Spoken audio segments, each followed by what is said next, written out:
So first of all, we're going to make our rose water syrup. So just into a saucepan, I'm going to be adding in some caster sugar.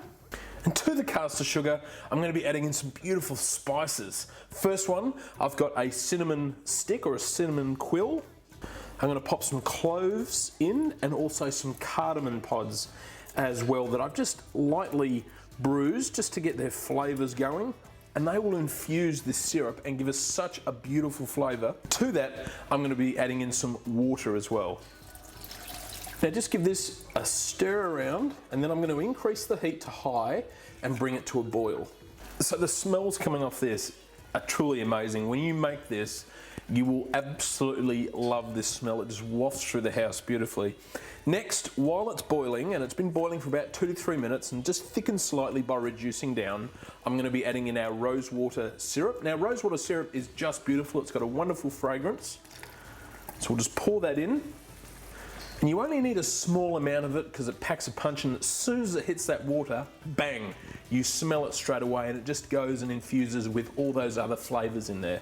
So we're going to continue to boil this probably for another minute. So in total, 4 to 5 minutes, just until, like I said, it reduces down and thickens slightly.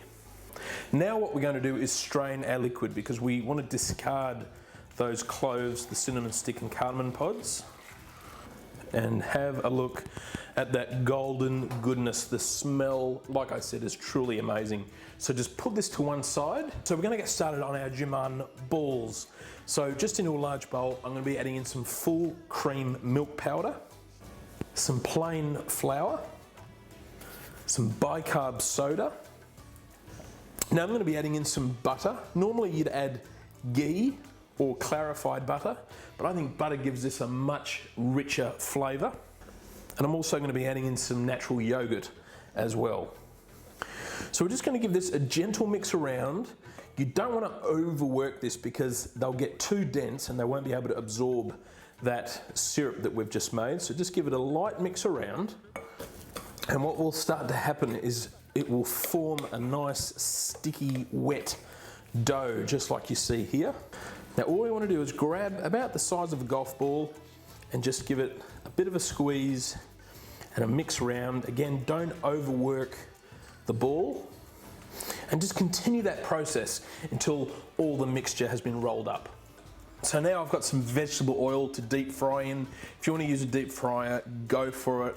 But you can just test this by simply putting a little bit of the batter. If it starts to fry away, you know the oil is ready. And I'm just going to pop our balls straight in.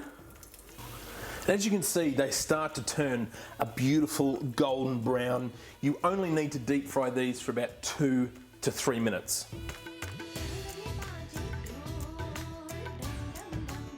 So I've just drained them, and I'm just going to place them just in a dish, and while they're still piping hot, I'm going to pour over our syrup just straight over the top. And you'll know you've done it correctly when as soon as you pour it in, it soaks it up like a sponge, and all this beautiful syrup flavour is being absorbed. Now you could eat these straight away, but what I do is leave them to sit and rest for 2 hours. I know it's a long wait, but those flavours are going to mature, that syrup will cool down and thicken even more, and those Jamun balls will just soak everything up like a sponge, and you'll have the most amazing dessert.